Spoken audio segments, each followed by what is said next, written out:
a comment. Well, Martin Lawrence, Sandman, did an interview with GQ, and he talked about his turbulent times with the Martin show. Now, we know he was about 5 seasons in that show, and then abruptly they canceled the show. A lot of people didn't know what happened. So GQ interviewer asked Martin, he said, "You did the show for 5 seasons, right?" He put, "How come it ended?"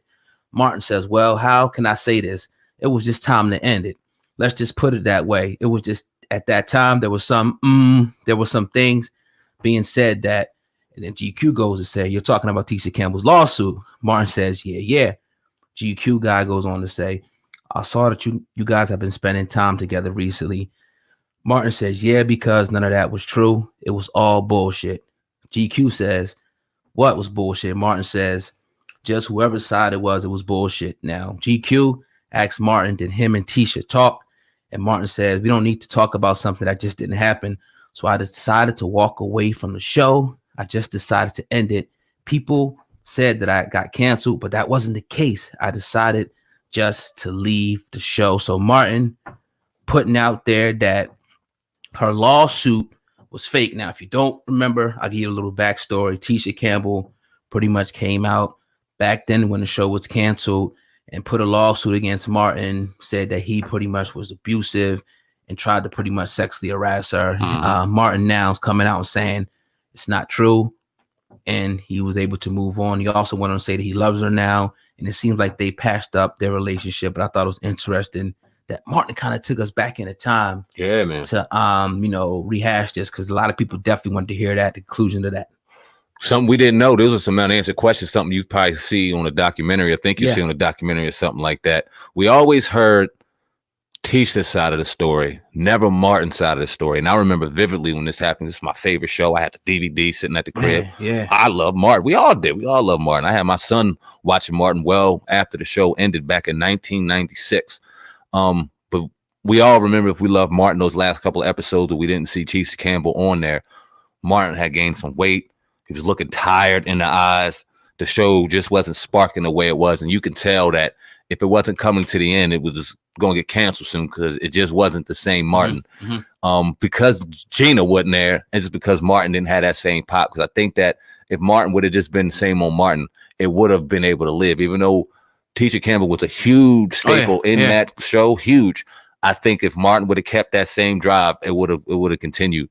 Then he had some things, obviously, with the situation when he was running the sweatsuit in 150-degree weather, and a lot of personal things he had going on right after that he had to deal with. But something interesting that's kind of, when you were reading that, just came across my brain, because Tisha Campbell married to Dwayne Martin. I don't know if you know Dwayne Martin. Yeah. Above the rim. Yeah.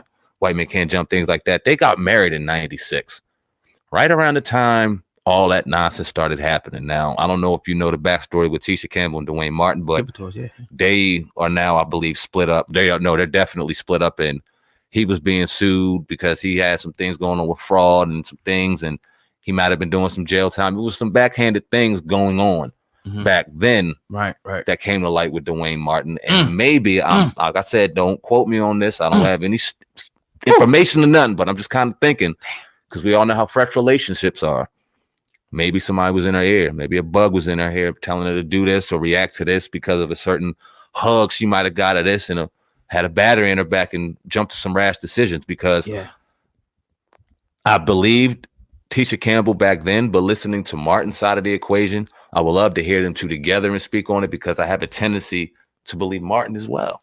Yeah, and I could obviously, I could see it from both angles. I could see how maybe some things got carried. We always kind of thought like maybe they was dealing behind the scenes. We kind of didn't know. We thought it because they had such a great chemistry was crazy on camera, and even with him and Pam and whatnot. Crazy. Right? Yeah, so it was just like he was banging one of them. That was like the thought, but nevertheless, I guess that wasn't the case. I just can't fathom saying, man, even though we can, make the references to say, this dude was kind of fraud, and Martin's coming out and said that it wasn't real.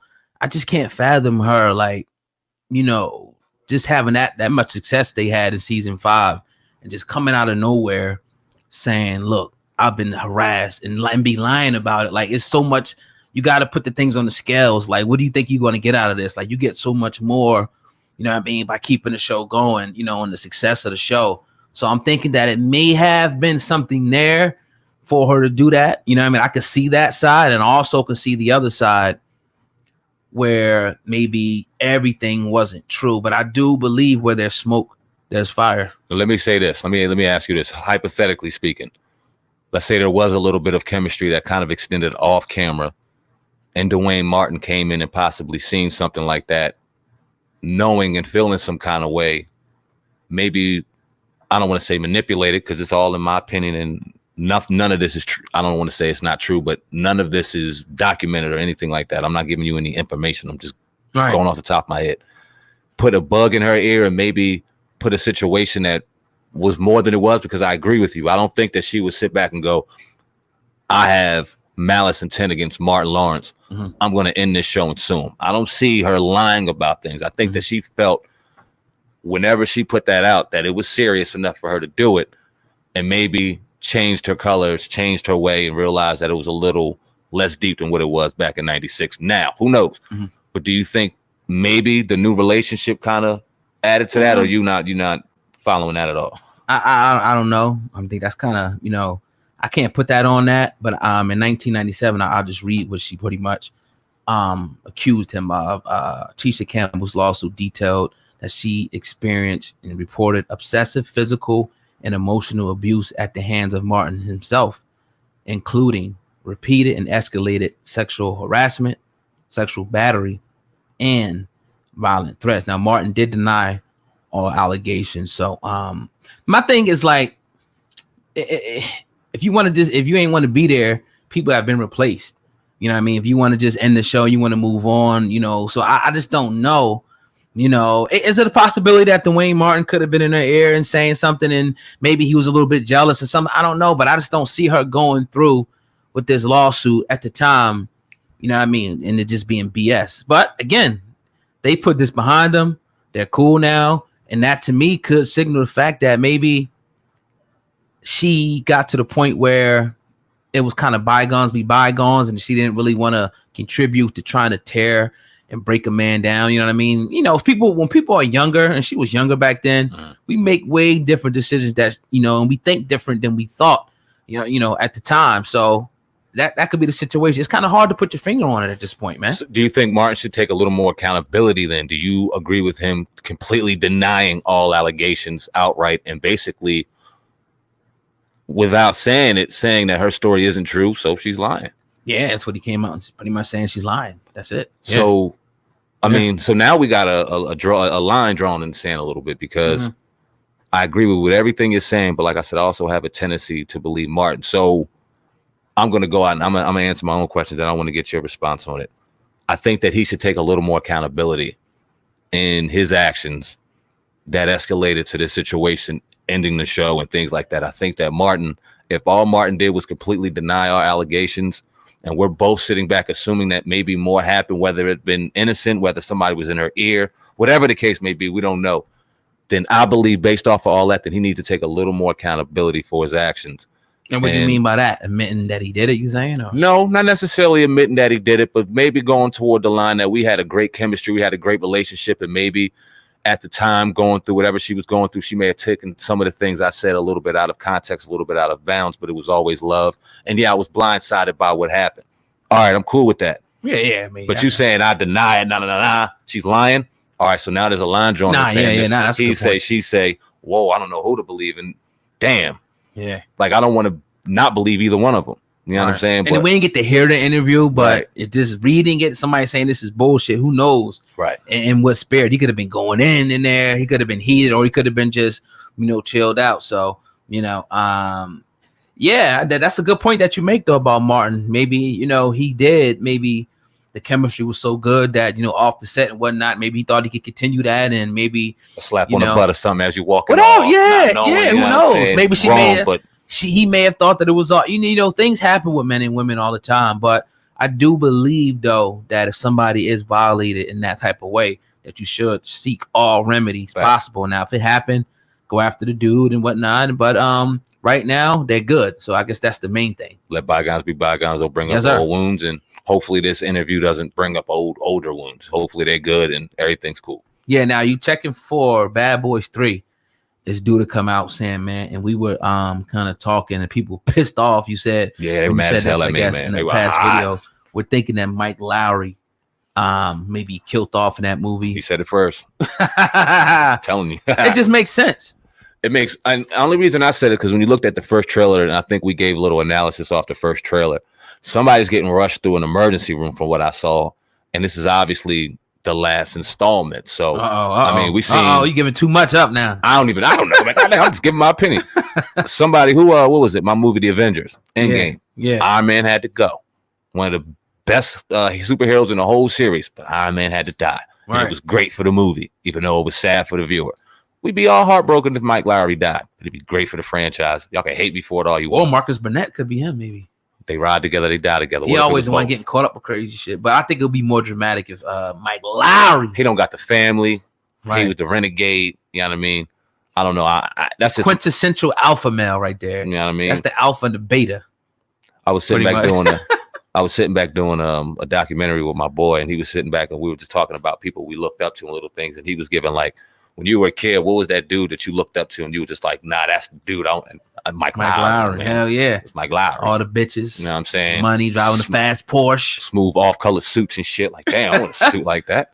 Niggas busting his therapist. Everybody like just knocking him down. And a Ferrari and AK jumping out of rail. That's like, yeah, this is what every man. I think every man kind of wants to experience that at some point in his life. Just have, the convertible. You know what I'm saying? And have, the women. Yeah. And we got ears here, so we can't go all the way in. But, you want to definitely have, that as a man, just to be able to experience that and be free. Ain't nothing like being free. Give us free. Shit, we got shackles on us for too goddamn long. Preach to your babies, your sons, to stay free as long as possible. Understand and love freedom. I tell my son all the time, listen, man, one day you're going to be 17. Don't get bottled up right here in this county, because you might go to another county and then go to another county and may go out the country and see some other things that you really enjoy. And you ain't going to want to listen to a text message from so-and-so when your ass is out here dancing with somebody else. So yeah. Give us free. When you coming home? Yeah. What are you doing? I'm enjoying my time with somebody else. Damn. I'm having fun. You want to talk to hypothetically. Listen, if I was 17 again, I would do it different. Yeah. Than a motherfucker. Yeah, I wouldn't get to a relationship so I was 50. Real talk. Facts. So many women out here, man. Too much to do, man. Yeah, we find some old ass niggas and shit. We some old born ass niggas talking shit, about to go right home and sit back and be boring. We ain't wearing no wigs though. We'd never do that over here, man. I ain't, Speak for yourself, nigga. I'm not throwing no wigs. Nah, fuck that. We ain't dancing over here, man. We got some dope things coming that are different though in store for the people that are the loyal people who are listening to us back in the end of Black days when old guy was doing it with some other guy, and I was in a group with some other people, and then we got in the back of the yard doing our thing with the ugly ass chairs. Moving here to moving forward, man. It's real dope what we got going on. I can't wait to show the headquarters, man. Definitely. Yeah, but yeah, man. Episode 292 is in the books tonight. If you enjoyed this episode, do not forget to hit that 5-star rating right there on your screen. Also, don't forget to subscribe. And if you got an extra minute, leave that comment at the bottom. Let us know how much you enjoy the podcast. I haven't looked at the comments in about a couple months. I got to go over there and check them out. Me either. Man, we got to see what's going on with the situation. But with this company supposed to be with. But, nevertheless, we're not going to put the name out there yet. But we're looking to do big things in 2020, no matter who we with. Yeah, no free publicity over here, man. Salute to everyone listening. Like Oga said, on the podcast, on iTunes, Spotify, Google Play, and of course the people watching on Viral Hip Hop News Uncensored, and the Uncensored Truth Podcast official channel. You are right here tuning in with the CEOs of these platforms with another dynamic episode of the podcast. You guys enjoy your day off, as we will tomorrow. We'll be back on Thursday for 293. Sandman, Viral Hip Hop News. Oh God, Hip Hop News Uncensored. We are the Hip Hop Uncensored Podcast. Over and out.